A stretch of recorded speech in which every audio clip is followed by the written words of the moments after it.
not be streaming now. I might be.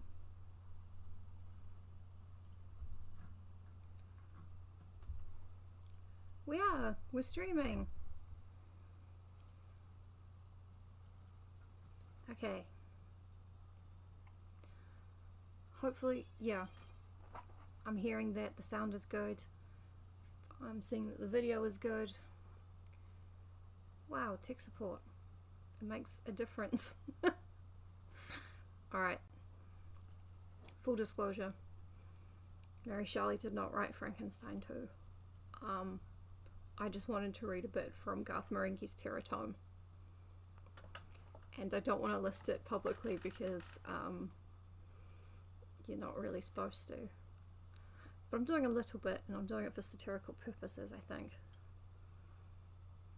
Putting on funny voices, so. Yeah. It is 4:40 PM, so we got heaps of time before my family call. So I'm pretty sure if we've got 4 people here, that is probably us.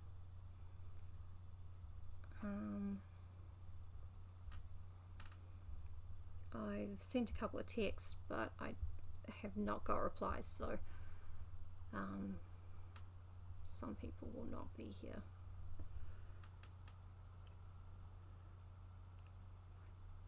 Which is sad, but at least I will have started, you know, at least it'll be up and going. So,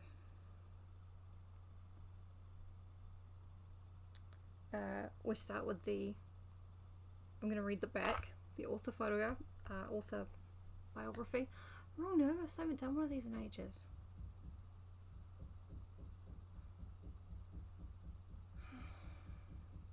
My weird neighbour is knocking on someone else's door. Anyway, Garth Marenghi was born in the past. Nice. Graduated from his local comprehensive, now bulldozed, with some O levels in subjects.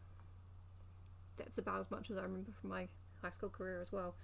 He taught for 9 years at his local library reading group before becoming a full-time horror writer. He has published numerous novels of terror. Oh, the bit rate is higher than the recommended bit rate. I'll give you a bit rate. Whatever. Didn't come up again. He has published numerous novels of terror. Too numerous to list, nay count. Over 500 short stories, and has edited 30 anthologies of his own work, which have all received the Grand Master of Darkdom award. He wrote, directed, and starred in Garth Marenghi's Dark Place for the Peruvian market, which subsequently aired on Channel 4 and has not been repeated due to its radical and polemic content. He commenced work on Terror Tome during the late 1980s, continued on it alone and unaided by editors throughout the 1990s, and on into the early 2000s, then the mid-2000s, and has only now found a publisher brave enough to unleash its chilling portendings. He is an honorary fellow. Hey, Danny! Yeah, I got 6th form cert, which doesn't mean anything to anyone anymore.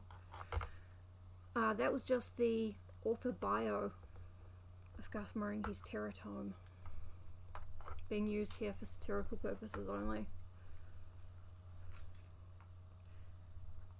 Introduction. The end times. They're here, pilgrim. Look around you.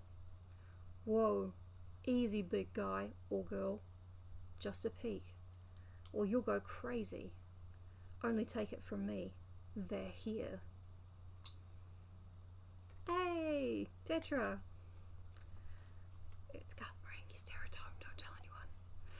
As I write this, sweating and fever-addled in my pleather sickbed, laid low by a lethal virus I foresaw, and would have foretold if I'd had a publishing deal at the time, more on that anon, I can't help but note with sombre irkdom that my lifelong gift for presagement has been summarily spurned by an ungrateful species soon to reap its own sorry whirlwind.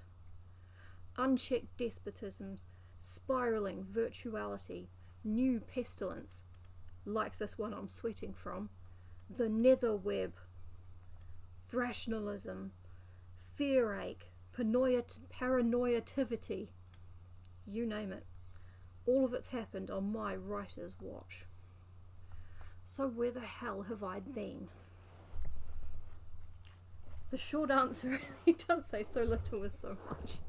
The short answer is writing the longest and most terrifying epic fictive of my career, 3 installments of which you currently hold in your mortal hand/hands.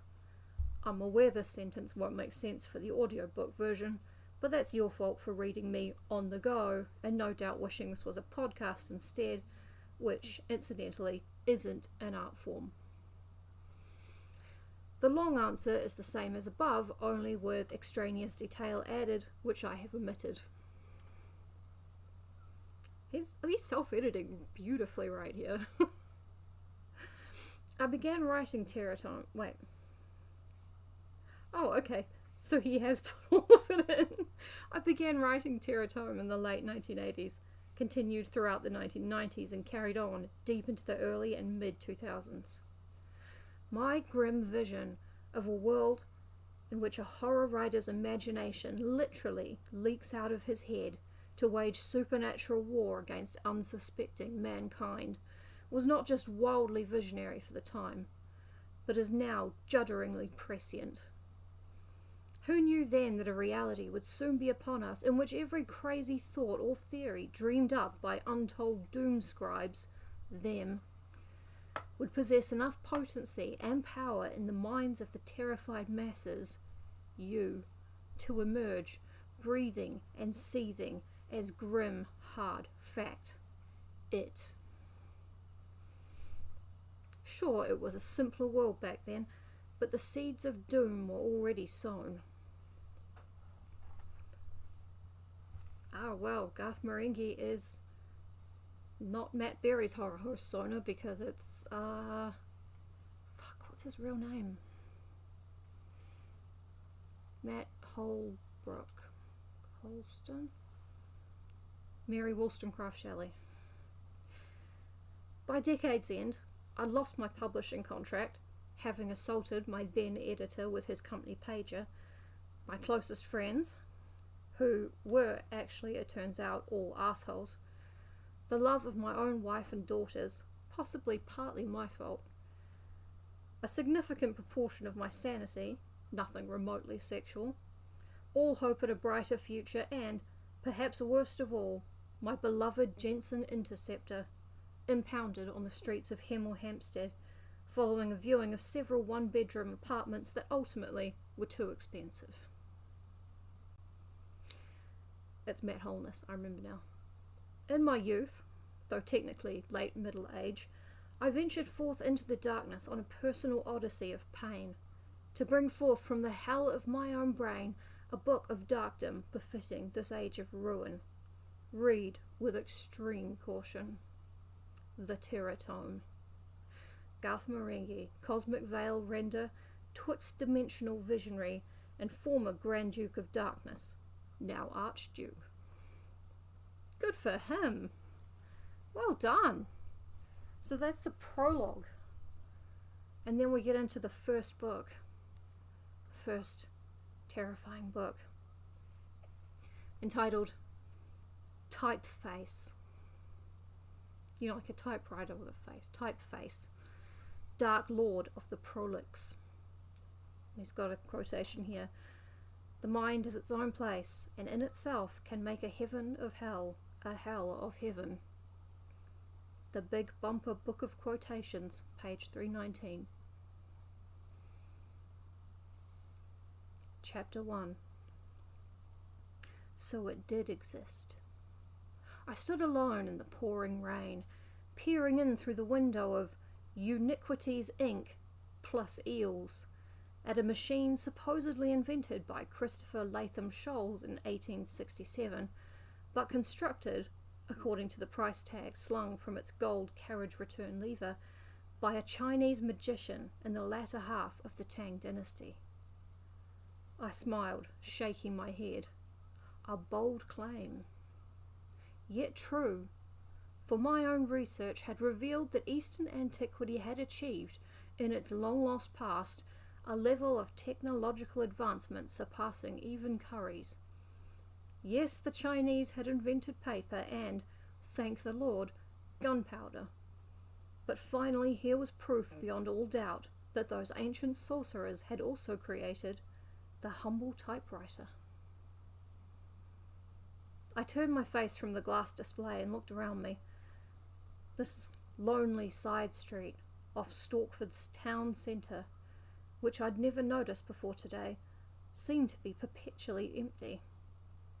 Maybe a small second-hand shop specialising in offbeat, mysterious oddities didn't attract major footfall. That, or the eels were an issue. Nick Steen's the name. Perhaps you've heard of me? Yeah, that's right. The horror guy. The insanely rich, multiple best-selling, dark and dangerous to know paperback visionary of the dark arts. That Nick Steen. If not, you soon will. In fact, you do now. But maybe not in quite the way you imagine. An apposite word, that, imagine, and not just because words, like apposite, are my trade or profession. For imagination, which is the root noun of that previous word, imagine, has everything to do with the real-life horrors that were about to unfold. Imagination. My imagination. Let me explicate in my own time. I turned down the collar of my charcoal tweed blazer over my black polo neck sweater, smoothed back my full and flowing mane of smoky topaz hair, then removed the buff-tinted shades of my chopper pilot days to get a better look. Of course he's a chopper pilot. The thing is, as I'm reading this, it's a lot like the live reading I heard of Ben Shapiro's book, True Allegiance. Except good, you know. To the casual observer, the typewriter sitting in the shop window before me resembled a conventional model.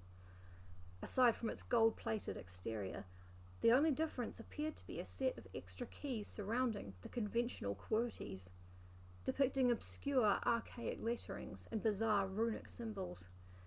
These stood out, I noticed, at insane, psychogeometric angles only Carl Sagan and myself could have perceived.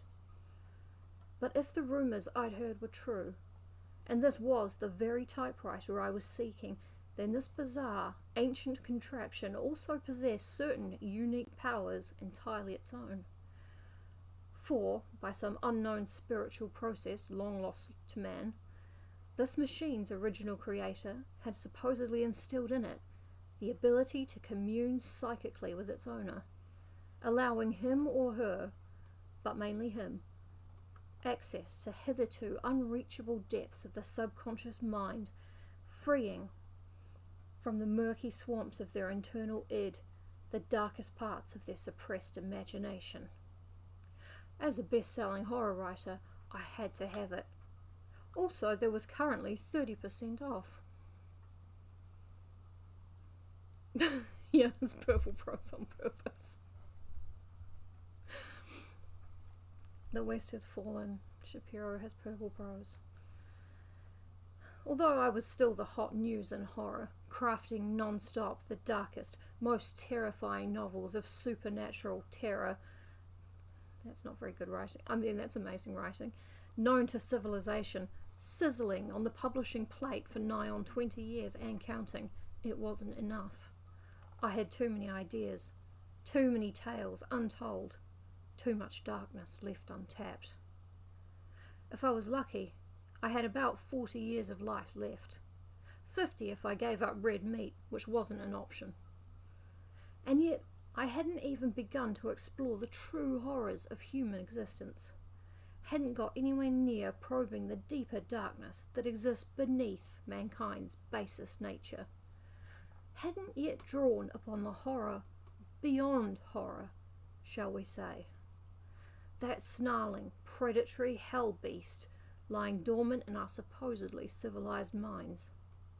If I could unleash that, thereby teaching mankind, or ladykind if that's important to you, to live alongside their own particular corresponding hellbeast, then just maybe I could save us all from ultimate self-destruction and darken our world for the greater bad. And make more money. I love that there's a page gap just there. Which is why I was here now, staring at this damn typewriter. Buy me! I jumped at the sudden sound and looked around me, wondering if the owner had leaned briefly out of his shop doorway. But there was no one there. The street, too, was still completely deserted. Then who'd spoken? Buy me! There it was again, coming from somewhere close by, it seemed, yet also immeasurable distances away. A deep voice, devoid of expression, yet possessing an undeniable tone of command. I said, buy me! Again! Was it originating from somewhere in my own head, perhaps? Was I, after 20 solid years at the top of my game, crafting inimitable works of challenging, visionary horror, in fact going mad? I looked down at the typewriter again. If I hadn't known better, I'd assume it had shifted forward slightly on its mock velvet display, moving closer to the glass pane separating us.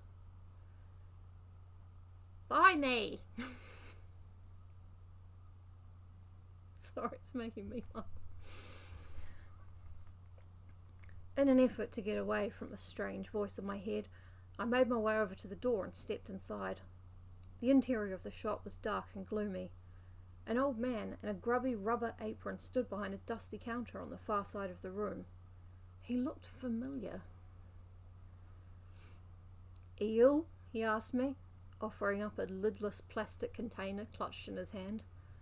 I walked towards him and glanced inside it. It was an old ice cream box half filled with dirty water, with a writhing cluster of black, slimy snakefish wriggling within. I looked back up and stared deeply into his cataract-covered eyes. I know you from somewhere, old-timer. I'm Moses Unique, he rasped, chewing on an eel's head. I sell uniquities. He let the eel slide inside him, swallowing the creature whole. Plus eels. I'm interested in that typewriter you have on display in your front window. This one, he replied, lifting up a large tea cosy on the counter to reveal an identical-looking machine immediately below it. So they're a pair, are they? I asked. A pair? He echoed, confused. This is the only machine of its kind in existence. I glanced back at the window display. A Victorian sex chair now stood in the place where the typewriter had been. An exquisite machine, the old man continued, his oily hands hovering over the contraption's keys. Tang Dynasty, no less. Look at that gleaming return lever, this resplendent feed roller. Do your fingers not yearn to hammer hard upon these golden keys? Do you not hunger for the touch of its jewel-blazoned ribbon reverse knob? Ribbon reverse knob. I long to be able to pronounce it. The soft kiss of its diamond-adorned ribbon spool. Do you not dream of feeding your soft paper sheetage through its hard, studded platen? I'm more interested in its mind, I said, curious to see whether or not he understood me. The old man examined me for a moment, a spark of recognition crossing his half-blind eyes. Steen, he said, nodding to himself. Nick Steen, the horror writer. Correct, I replied, but you're not Moses Unique. He grinned nervously then, his milky white orbs darting furtively from left to right. Hell, I knew him all right, but where from? Buy me! That voice again. Whatever it was, wherever it was coming from, it seemed to be reading my innermost thoughts. It, too, wanted me to buy the typewriter. And the strange thing was, I now felt like I was being forced, ordered, compelled. Not tautologous, as there is a subtle difference between all three. I quickly did the math. Despite my fame, I knew I'd be unable to claim ancient antiquities against tax. I've tried several times, but no joy. Meaning I'd need to make my savings elsewhere. If I ceased all alimony payments and sent my ex-wife to live in rented accommodation at her own expense, selling all my daughter's non-transportable toys, I might just be able to afford it without dipping into any of my own money. Given that Jacinta had yet to forgive me for press-ganging our daughter into an early proofreading career, it would hardly come as a surprise to her if I suddenly recommenced hostilities out of the blue. And I wouldn't need to worry about any legal challenge either. Early on in my career, I'd refused to co-write anything with another human being, including my marriage certificate, for which I'd employed several pseudonyms. So any potential ex-wife would need to descend all 9 circles of hell in order to extract a single penny from my mounting fortunes. And if this typewriter really was the one I'd been seeking, those fortunes would soon be mounting even higher. Soon I'd be writing darker, more terrifying novels than any I dared write before. Famed the whole world over as the greatest horror writer who'd ever lived. Then finally Ros Bloom, my editor at Clackett Publishing, would realise once and for all that I don't need an editor. If this typewriter was the one. The old man swallowed another eel and tapped his finger against the discount sticker. Was the thing truly magical, like I'd been told? I am indeed. Damn it, that voice again. Either I was going mad, or some presence, some force, seemed to be communicating with me from deep within my own mind, plumbing the murkiest depths of my subconscious. Then it hit me.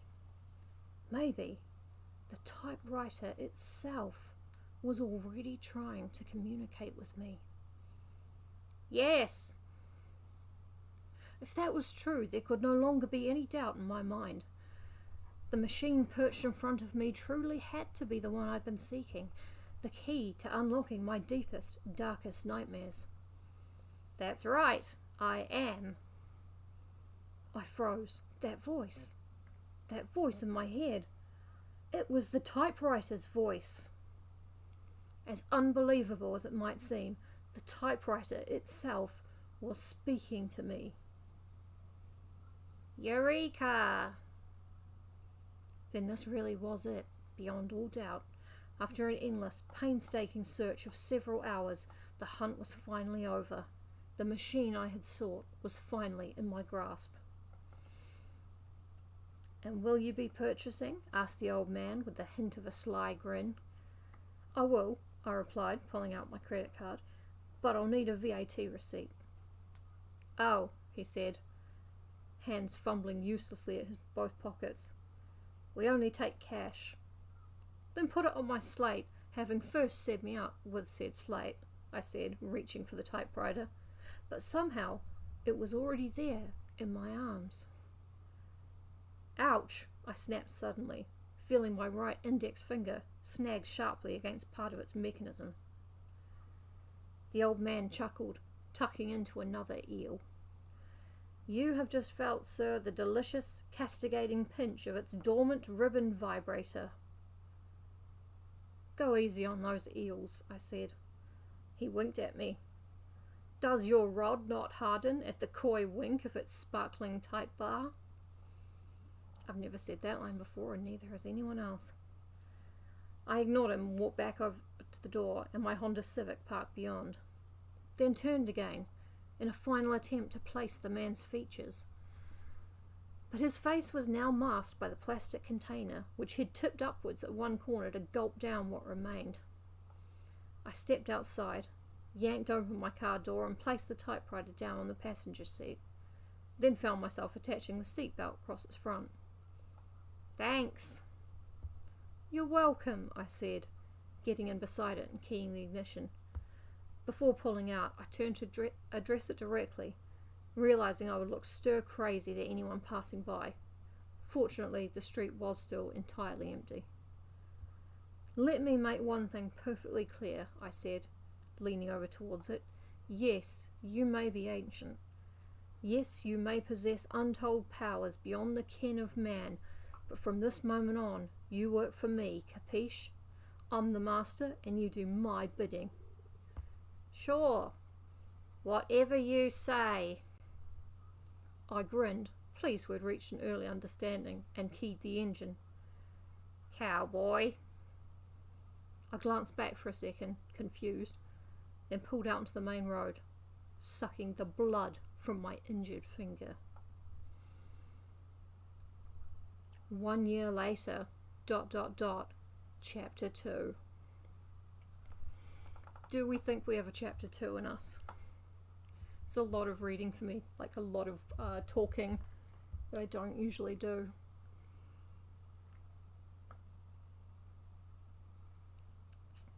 So my voice is not great.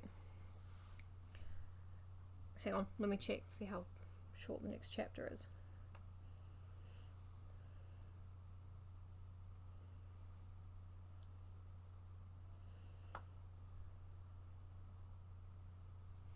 I think it'll be another good half hour, so I may put a stop to it there so I don't wear myself out, and so I can do another live read sooner rather than later. But thank you very much. Sorry I can't do a Garth Marenghi voice. I was hoping to get the cadence, but I think I did a few times.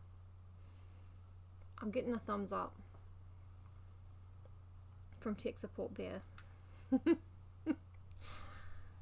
Yeah, thank you guys so much. I was a little nervous about coming back to reading, and it all seemed to go well. We all had a good time. The voice of the typewriter was meant to be Dean Lerner, but with so few words to say. Hi, Anselmo. This was definitely not Garth Marenghi's Terratome, because it's not in public domain, and you could only read it on here for satirical purposes, if that's what I was doing, which is what I was doing. Okay, bye. See you guys next reading. Thank you for being here. Bye. Bye, bye, bye.